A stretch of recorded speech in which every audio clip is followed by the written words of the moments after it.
Hello students, how are you? I hope you all are well. In this video, we are going to do Unit 2, which is change of state in matter using kinetic theory. We have already studied the kinetic theory in our previous video, which was related to chapter states of matter on the basis of kinetic theory of matter. Unit 1 हमने already कर ली है, उसका link above है, you can check it out. Fine. So यहाँ पर we already know that there are basically three states of matter: solid, liquid and gas. इसके अलावा there are two more states of matter. वो क्या होती है? You are going to comment in the comment box. Fine. ये आप मुझे comment करके बताएंगे कि सॉलिड, लिक्विड, गैस के अलावा और दो स्टेट ऑफ मैटर कौन सी होती हैं. You have already studied in your 6th and 7th standard about that. So change of state, you know that. Let's take the example of water here. In this case water हमारे पास कौन कौन सी states में होता है? एक तो ice, then water तो है ही है, and vapors. फाइन. सो ये कौन सी स्टेट हो गई? Solid, liquid and gas. So water एक ऐसा सब्सटेंस है जो तीनों स्टेट्स में हमें मिलता है, सॉलिड में भी, लिक्विड में भी और गैस में भी. फाइन. सो अगर मुझे आइस को वाटर में कन्वर्ट करना है तो मुझे क्या करना पड़ेगा? I will have to supply some heat. कुछ ना कुछ हीट की मुझे सप्लाई करनी पड़ेगी उसको. ऐसे ही अगर मुझे वाटर को वेपर में कन्वर्ट करना है तो क्या करना पड़ेगा? अगेन मुझे वाटर को हीट करना पड़ेगा. ठीक है ना. ऐसे ही इसका रिवर्स, अगर मुझे वेपर को वाटर में कन्वर्ट करना है तो we'll have to cool it down. I'll have to take away some heat from it. Vapour में से कुछ हीट को मुझे निकालना पड़ेगा, तब वो वाटर में कन्वर्ट हो जाएगी. ऐसे ही वाटर में से अगर मैं कुछ हीट को निकाल दूंगी तो वो आइस में कन्वर्ट हो जाएगी. Fine. So that's how we convert it. अब ये जो चीज हमने वाटर को एग्जाम्पल लेके एक्सप्लेन की है, उसको हम चेंज ऑफ स्टेट के वे से देखते हैं. अब यहाँ पर क्या लिखा हुआ है? When heat is absorbed or given out by the substance in addition to rise or fall in temperature or change in dimension of substance, its state may also change. So जब हम हीट को supply करते हैं, अब अगर हमने ice को heat किया तो क्या होगा? वो हीट को एब्जॉर्ब करेगी और वो लिक्विफाई हो जाएगी. सो जो स्टेट चेंज हुई, यानी कि जो आइस वाटर में कन्वर्ट हुआ, स्टेट कैसे चेंज हुई? यहाँ पर ये सॉलिड था and it is liquid. So solid से ये लिक्विड में कन्वर्ट हो गया. सो ये कैसे हुआ? By the absorption of heat. So जब चेंज ऑफ स्टेट की बात कर रहे हैं तो it can be changing from gas to liquid और रिवर्स इज ऑल्सो पॉसिबल. अगर हमारे पास लिक्विड से गैस में कन्वर्ट हो रही है तो इट विल बी वेपोराइजेशन. अगर ये गैस से लिक्विड में कन्वर्ट हो रही है तो condensation. This arrow shows the direction. ऐसे लिक्विड से अगर ये सॉलिड में कन्वर्ट हो रही है then it will be freezing, और सॉलिड से लिक्विड में कन्वर्ट हो रही है तो मेल्टिंग, डिपोजिशन एंड सब्लिमेशन. ये सारे प्रोसेस जो है they shows the change of state. Fine. So change of state जो होती है that can be because of absorption और टेकिंग आउट और giving some heat to the substance. So when energy is absorbed or given out by the substance, कोई भी substance या तो energy को absorb करे या give up करे, छोड़ दे. In addition to rise और क्यों होता है ये? टेम्परेचर के rise और fall होने से. Fine. That causes the change of state. I hope you are clear. That was your change of state. Fine. अब next thing that comes here is change of state from solid to liquid on the basis of kinetic theory. Kinetic theory क्या थी? That आपका matter है, all the molecules of that matter keeps on vibrating. They are in continuous motion. Fine. इसमें हमारे पास दो चीजें थी. एक था आपके पास क्या? इंटरमॉलिक्यूलर स्पेस, और इंटरमोलिकुलर फोर्स। दो चीजें हैं, intermolecular space and intermolecular force. अब यहाँ पे क्या है, सॉलिड टू लिक्विड, सॉलिड से कन्वर्ट करना है हमने लिक्विड में, ठीक है ना। अब सॉलिड से लिक्विड में कन्वर्ट करने के लिए हमें क्या करना पड़ेगा, सबसे पहले तो सॉलिड है उसको लिक्विडिफाई करना है, यानी कि you will have to supply the heat, ठीक है ना। हीट इसमें सप्लाई करनी पड़ेगी अगर आपको सॉलिड को लिक्विड में कन्वर्ट करना है। फाइन, सो हमने क्या किया, हमने सॉलिड को हीट किया। हीट करने से क्या होगा, अब सॉलिड के जो मॉलिक्यूल्स हैं दे आर टाइटली पैक्ड, उसके जितने भी, fine, those molecules are tightly packed. अब इन दोनों के बीच में क्या होगा, the space is very less, लेकिन जैसे जैसे हम इसको हीट करते हैं तो ये जो स्पेस है this keeps on increasing because of the heat. Heat के कारण ये जो स्पेस पहले कम था ये ज्यादा हो जाएगा, और अगर स्पेस ज्यादा होता है तो क्या होगा, the intermolecular force will reduce. Space ज्यादा है तो force will be less force will be there if your space is more, ठीक है ना, ये हमने पढ़ा था। अगर स्पेस बढ़ता है तो जो इंटरमोलिकुलर फोर्स ऑफ अट्रैक्शन है दैट विल बी लेस। और अगर इतना हम इसको हीट कर देते हैं कि ये जो, क्योंकि जैसे हम हीट करेंगे इसके मॉलिक्यूल वाइब्रेट करेंगे, और उस वाइब्रेशंस के कारण जो उनके बीच में स्पेस है that will increase and force will decrease. और जब ये फोर्स इतनी डिक्रीज हो जाती है that the molecule start interchanging their position, ठीक है ना, ये मॉलिक्यूल इसकी पोजीशन पे चला गया, मान लिया ये मॉलिक्यूल इसकी पोजीशन पे चला गया, तो अब उनके बीच में स्पेस ज्यादा है फोर्स कम है तो वो अपने पोजीशंस को इंटरचेंज करने लग जाएंगे। और अगर आपको पता है वो पोजीशन को इंटरचेंज करते हैं that means it has been converted into liquid. Fine, so that's how you can explain it, like when you supply the heat the intermolecular space increases because of the vibration of molecules, and intermolecular force decreases due to which molecule starts interchanging their positions, hence the solid changes into liquid. Fine, and the process of changing of solid into liquid, solid state से liquid state, that is known as melting और fusion। और जिस temperature पे ये होता है, the temperature at which this happens, this is known as melting point। melting point वो point जिस टेम्परेचर पर solid starts changing into liquid, that is known as melting point। so that was your change of state from solid to liquid। अब दूसरा हम पढ़ते हैं इसमें change of state from liquid to gas, यानी कि एक कंटेनर है उसके अंदर आपके पास लिक्विड्स हैं, these are the liquid molecule and they are going to change into gas।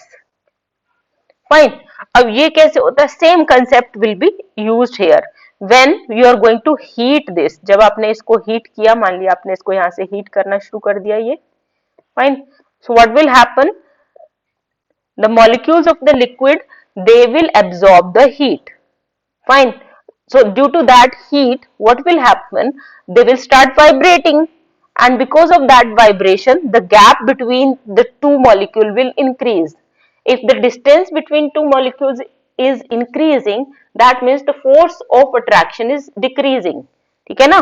अगर space increase होता है तो force जो है that will decrease, force of attraction। so जो भी हम heat supply कर रहे हैं इसको, that is being used for vibration and that will increase the space and decrease the force of attraction। intermolecular force of attraction वो कम कर देगा।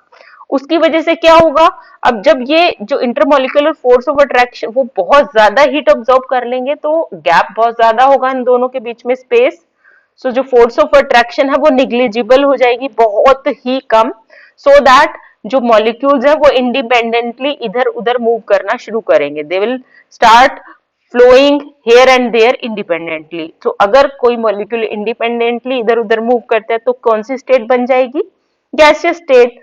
So at this stage the energetic molecules rapidly leave the liquid and changes into gaseous state at a particular temperature। तो वो क्या करते हैं, वो liquid को छोड़ देते हैं और they will start moving here and there independently, so they will become gas। Gaseous state में वो आ जाएंगे। फाइन। सो यहाँ पर एक चीज है, whatever energy they are absorbing that will not increase the temperature of this liquid. वो temperature increase के लिए नहीं है, हम यहाँ पर उतनी एनर्जी की बात कर रहे हैं that will balance the intermolecular force of attraction. वो उसके इंटरमोलिकुलर फोर्स ऑफ अट्रैक्शन को बैलेंस कर देती है so that it will not be there and the molecules can move freely in all the directions. That's how we can explain the change of matter, change of state from liquid to gas. ठीक है? Now we have an investigation 1.1 to study the change of state of ice. हमने क्या किया? We have taken few things. We have taken a beaker 200 cc beaker ली हमने, एक thermometer लिया, एक iron stand, एक वायर गेज, एक Benson burner and about 100 gram of ice, ये हमने ली। फाइन। ये आपका कंटेनर है, बीकर है and we have taken ice into it. This is your wire gauze and this is your Benson burner. So now what we have done, we have inserted our thermometer into the ice so that we can check the temperature. हमने इसका temperature check किया तो वो आया 0 degree सी। फिर हमने क्या किया, using the burner we have started heating the ice. Ice को हमने हीट करना स्टार्ट कर दिया और जैसे जैसे हम हीट करते हैं इसको, इसका टेम्परेचर भी मेजर करते जाते हैं। So the temperature recorded by the thermometer remains 0 degree C till all the ice melt. हमने देखा कि जो जैसे जैसे हम उसको हीट अप कर रहे हैं, टेम्परेचर फिक्स है, टेम्परेचर चेंज नहीं हो रहा है, टेम्परेचर 0 डिग्री सी है। फाइन। जब तक ये पूरी की पूरी आइस मेल्ट नहीं हो जाती तब तक इसका टेम्परेचर जो है that will remain as 0 degree C only. यानी कि इसका क्या मतलब हुआ कि जितनी भी हमने हीट इसको सप्लाई की वो टेम्परेचर राइज करने के लिए नहीं यूज हुई। It will not raise the temperature of ice. वो किस लिए यूज हुई, वो उसको मेल्ट करने के लिए यूज हुई है। Fine. So the heat supplied to the ice is stored in water in the form of latent heat. So वो हीट जो आइस को वाटर में कन्वर्ट करने के लिए यूज हुई उसको हम बोलते हैं latent heat. This is the heat which is being absorbed by the ice in order to get itself converted into liquid or water. So हम इसको कैसे define कर सकते हैं, the amount of heat energy supplied to the solid at its melting point such that it changes into liquid state without any rise in temperature. So उतना amount heat का जो हम solid को supply करते हैं जो उसको लिक्विड स्टेट में कन्वर्ट करेगा without raising the temperature. Temperature अगर 0 डिग्री सी है तो वो वाटर का भी 0 डिग्री सी होगा, सिर्फ उतनी हीट जो आइस को वाटर में कन्वर्ट कर देगी उसको हम बोलते हैं latent heat of fusion. Fine. अब इसमें एक और स्टैंडर्ड टर्म हम यूज करते हैं, स्पेसिफिक लेटेंट हीट। वो सेम है, that means amount of heat energy required to change 1 kg of ice at 0 degree C into water at 0 degree C is called specific latent heat of fusion. यानी कि 1 kg अगर हम ice लेते हैं 0 degree C पर, तो जितनी heat हमें चाहिए 1 kg आइस को मेल्ट करने के लिए to convert it into water at 0 degree C only. Water का टेम्परेचर भी 0 डिग्री C ही रहेगा। हमने उतनी हीट लेनी है कि जस्ट आइस जो है वो वाटर में कन्वर्ट हो गई है सेम टेम्परेचर पर। और वो कितनी होती है, दैट इज 336 जूल पर ग्राम, या फिर ये हम बोल सकते हैं 3,36,000 जूल पर केजी। इतनी ज्यादा अमाउंट ऑफ हीट चाहिए उसको मेल्ट करने के लिए at the same temperature. Fine. अब इसमें हमारे पास एक और है in which will study about the conversion of water into steam. Fine. हमने क्या किया, वाटर को बॉयल करना स्टार्ट किया। So what will happen, the temperature of the boiling water is 100 degree C till every drop of water has change into steam. हमने इतना boil किया उसको 100 सी पे कि पूरा का पूरा जो वाटर है वो स्टीम में कन्वर्ट हो गया। Fine. So heat supplied to the water that changes its state only and it is stored in steam in the form of latent heat. So जितनी हीट हमें चाहिए उस वाटर को स्टीम में कन्वर्ट करने के लिए without raising its temperature, 100 degree C पर ही स्टीम है, 100 डिग्री सी पर ही वाटर है. सो जितनी हीट हमें चाहिए to convert water into steam, वो होती है हमारी लेटेंट हीट. तो इसको कैसे डिफाइन करेंगे?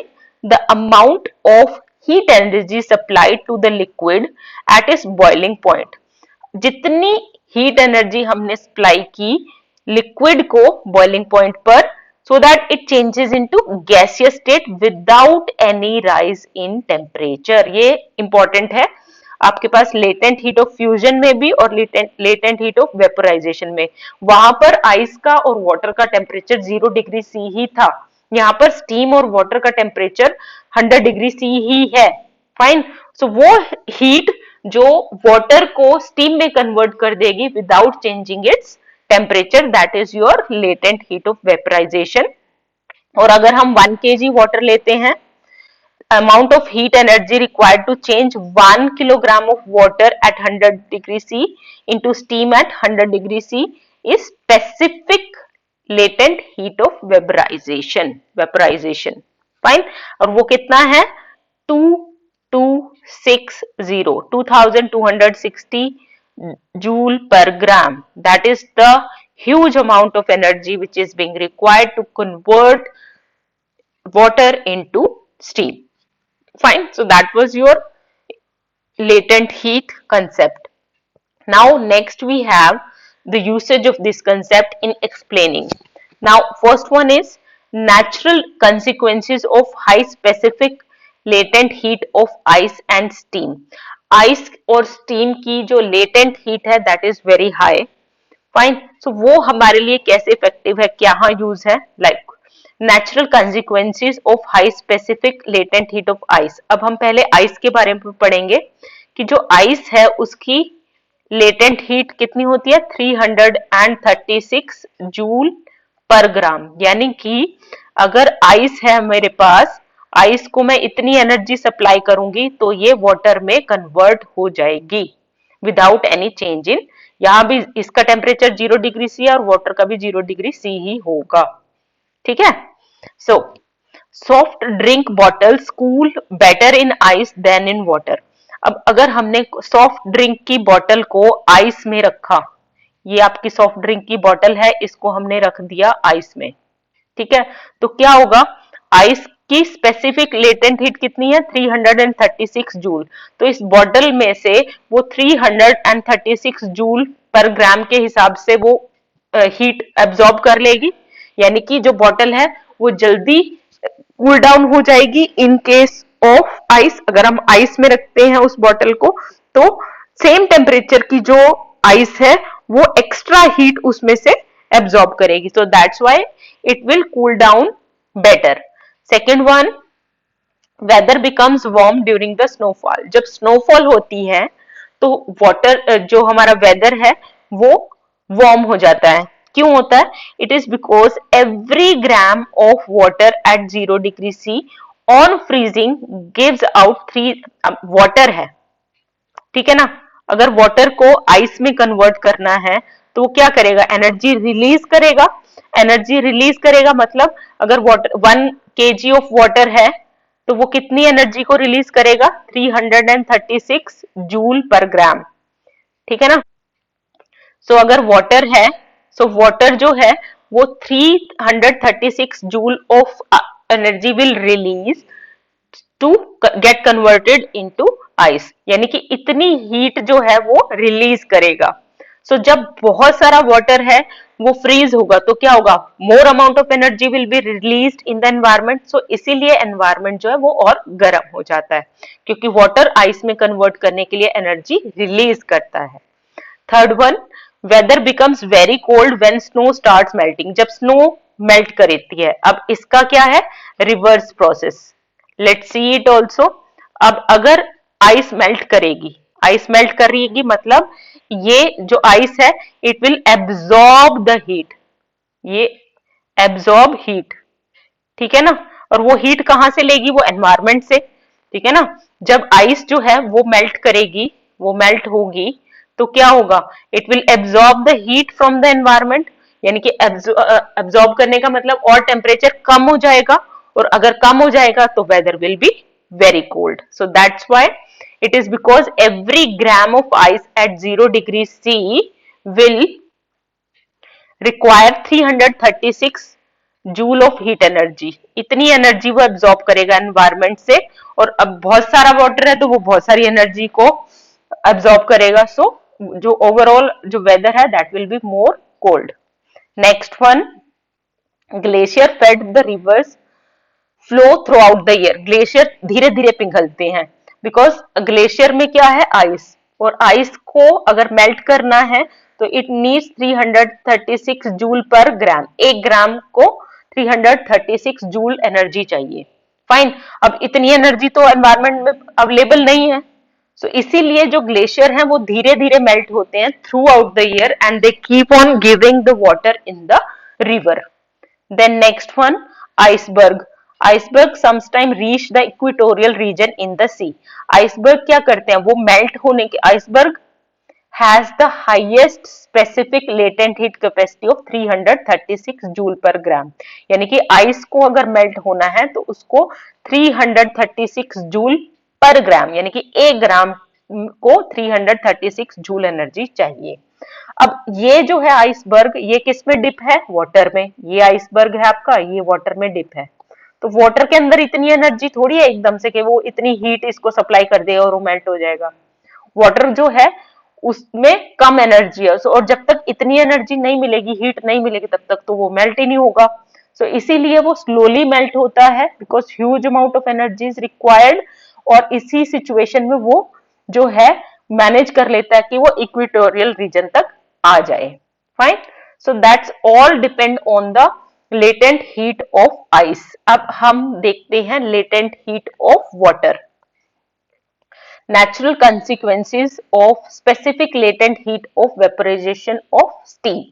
अब स्टीम के केस में हम दो चीजें ले रहे हैं। एक तो steam is used as a fluid in thermo electric power houses. Thermo मतलब जो कोल से चलती हैं, इलेक्ट्रिक मतलब जो इलेक्ट्रिसिटी जनरेट करती हैं। आपको पता है जो थर्मो इलेक्ट्रिक पावर हाउसेस होते हैं, वहां पर हम कोल को यूज करते हैं to as a source of energy. वो क्या करता है, वो वाटर को कन्वर्ट करता है स्टीम में। सो ये आपका कोल हो गया, दिस इज योर कोल। ये क्या करेगा, वाटर को स्टीम में कन्वर्ट करेगा, और ये जो स्टीम है इसके पास बहुत ज्यादा, दिस इज 2260 जूल पर ग्राम की एनर्जी होती है। फाइन, इतनी ज्यादा हीट एनर्जी के साथ वो टर्बाइंस के ऊपर जाता है, and it can easily run the turbines and get it converted into electricity. इसीलिए वो ह्यूज पावर के साथ टर्बाइंस को मूव करने में कैपेबल है। Then burns caused by steam are more severe than burn caused by boiling water.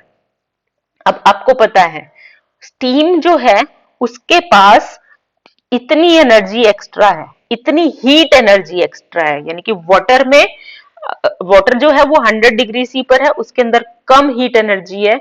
और as compare to this, अगर हमारे पास स्टीम है 100 डिग्री सी पे, तो उसमें 2260 जूल एनर्जी पर ग्राम एनर्जी एक्स्ट्रा है। So higher energy higher effect, higher effect मतलब हायर बर्न्स। इसीलिए स्टीम जो है वो ज्यादा जला देती है। आप कई बार हमने किचन में भी देखा है, कई बार जब हम we use to make the chapatis, उस टाइम पे उसमें थोड़ा सा होल हो और वो अचानक से आपके स्किन पे आ जाए तो it causes a severe burn. Fine, that's because steam has more latent heat energy as compared to the water. Now next, let us get familiar to the general terms related to change of state. अब change of state के बारे में हम पढ़ेंगे। Change of state यानी कि changing of one form, one physical state to another physical state by absorption और release of heat. या तो एब्जॉर्ब करते हैं हीट को या रिलीज करते हैं हीट को। उसकी वजह से क्या होता है, चेंज ऑफ स्टेट। स्टेट मतलब सॉलिड से लिक्विड, लिक्विड से गैस, गैस से सॉलिड, गैस से इंटरचेंजिंग हो जाती है आपकी. Fine, that is your change of state. So the process due to which the substances changes from one physical state to another physical state with the absorption or release of heat energy, that is change of state. या तो वो heat को absorb करे या release करे, उसकी वजह से उसकी फिजिकल स्टेट जो है वो चेंज हो जाती है. लाइक आइस जो है वो हीट को एब्जॉर्ब करती है और वो लिक्विड में चेंज हो जाती है. फाइन. ऐसे ही वाटर जो है वो एनर्जी को रिलीज करता है और वो आइस में चेंज हो जाता है. So it may be due to absorption और may be release of heat energy. उसके बाद इसमें हमारे पास आता है different processes like melting.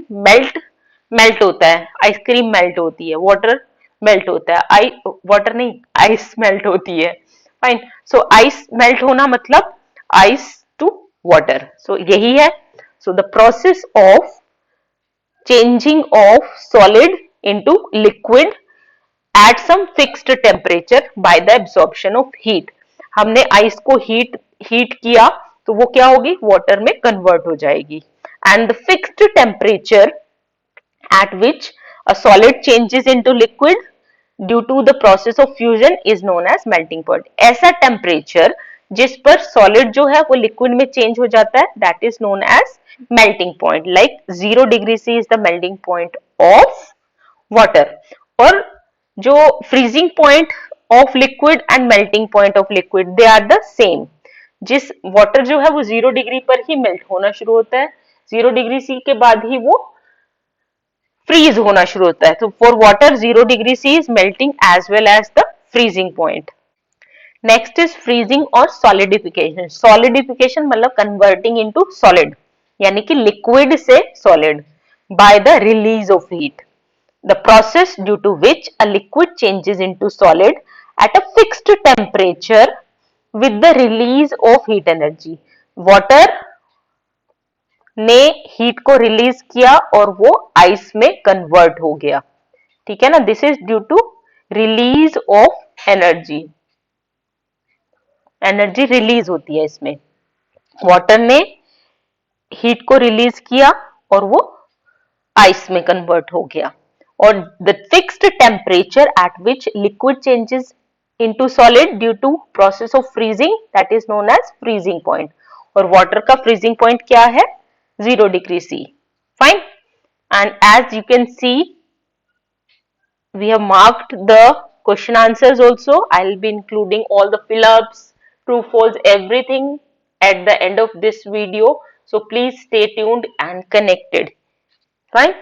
So next is your vaporization और बॉइलिंग. बॉइलिंग क्या होता है, बॉइलिंग में क्या होता है, लिक्विड जो है, liquid gets converted into vapors. So process due to which liquid changes into gaseous state at a fixed temperature with the absorption, क्योंकि हमने वाटर को हीट किया है तो हीट एब्जॉर्ब हो रही है, तो with the absorption of heat energy is known as vaporization.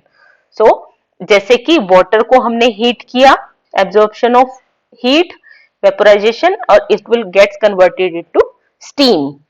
और boiling point हो गया the fixed temperature at which the liquid changes into gaseous state due to the process of vaporization. Vaporization process में जिस temperature पर liquid gaseous form में convert होता है, that is known as boiling point. For water the boiling point is 100 degree C. इसका opposite जो है वो कंडेंसेशन होती है, मतलब गैसियस से दोबारा लिक्विड स्टेट में आने को हम बोलते हैं condensation. The process due to which the gases changes into liquid at a fixed temperature with the release of energy, heat energy, that is condensation. यहाँ पे आप देख सकते हो हीट, स्टीम थी हमारे पास, इसको हमने रिलीज ऑफ हीट हुआ तो ये वाटर में कन्वर्ट हो जाएगी. और कंडेंसेशन पॉइंट मतलब टेम्परेचर, जिस टेम्परेचर पर कंडेंसेशन होती है. So the fixed temperature at which gaseous state of matter changes into liquid due to the process of condensation, that is known as condensation point. और condensation point भी water का क्या होता है, 100 डिग्री C. फिर boiling तो हमने किया कि जो वाटर है वो गैसियस स्टेट में कन्वर्ट हो जाता है। एक और प्रोसेस है हमारे पास इवेपोरेशन। बॉइलिंग होती है 100 डिग्री सी पर, बट इवेपोरेशन जो होती है that is conversion of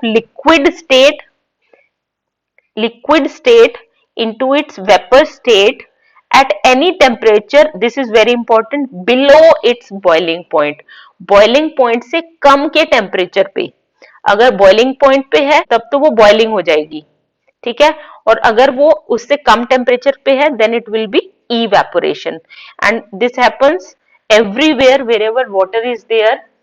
evaporation occurs like नदियों का जो पानी है या तालाब में जो पानी है, पॉन्ड्स में है, आपके कपड़े ड्राई होते हैं धोने के बाद, that all because of the evaporation, जो the water keeps on converting into water vapors। Next we have sublimation।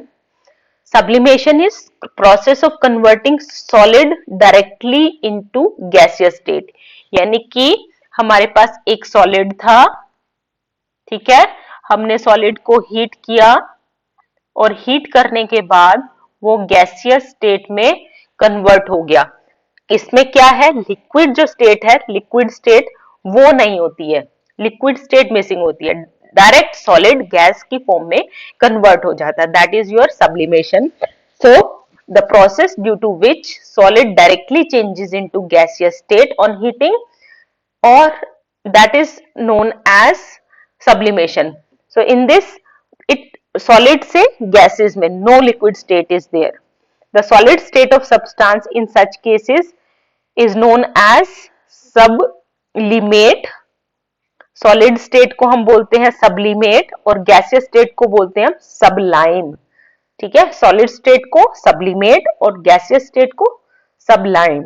और इसके एग्जाम्पल्स क्या क्या हैं, कौन कौन से सब्सटेंस है जो सब्लिमेशन के लिए जाते हैं, naphthalene, ammonium chloride, iodine, camphor. जब हम इन सब्सटेंसेस को अगर हीट करते हैं तो वो लिक्विड में चेंज नहीं होते, वो डायरेक्ट गैसियस स्टेट में चेंज हो जाते हैं। और इसका जस्ट ऑपोजिट है डिपोजिशन, यानी कि गैसियस स्टेट से डायरेक्ट सॉलिडिफाई होना, that is the deposition. So a process in which a gas on cooling transforms directly into solid। यानी कि हमारे पास गैस थी, गैस को हमने क्या किया, गैस को हमने कूल किया तो वो डायरेक्टली सॉलिड में कन्वर्ट होती है, no liquid state is there in between, that is your deposition. Fine. So examples like water vapor changes directly into ice without first becoming the liquid। This is how snow forms in cloud। Cloud में snow कैसे बनती है, जो water vapours हैं वो direct solidify हो जाती हैं, that is your one example of deposition. Fine, now that's the end of this unit. Fine, so let's see the exercise part now। First one is fill-ups। During the change of state of substance, its temperature remains constant। Temperature रहता है constant। The temperature at which solid starts changing to liquid is melting point। The amount of heat required to change 1 gram of substance at its melting point into liquid state without any rise in temperature is called specific latent heat of fusion। ठीक है, और next में है latent heat of vaporization and last one is steam has highest specific latent heat of vaporization। Then we have statements are incorrect, we have to correct them।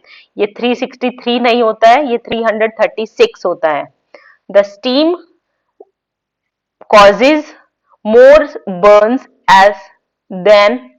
So इसमें steam की जगह water आएगा, यहां पे आ जाएगा आपका water, ठीक है, और the boiling hot water की जगह आ जाएगा steam। The steam causes more severe burn than water at 100 degrees C। Then next one, in place of vaporization it will be condensation। It becomes cold during snowfall। ठीक है, तो क्या होता है, snowfall में क्या होता है, warm। ठीक है। Then water at 0 degree C cools a soft drink bottle better than ice. So water की जगह ice और ice की जगह water, reverse हो जाएगा. Now is the true false. First one is false, then again false, true, false, true. Then you can see the MCQs and match it from here. These are the answers also. 1A का answer ये है, 1B का answer ये है. These are the answers of study questions. Fine. Then if you see the study questions here, these are the page numbers where these you will find the answer of these questions in the PDF. If you like the video, please do subscribe to my channel and hit the bell button. Thank you. Thanks for watching.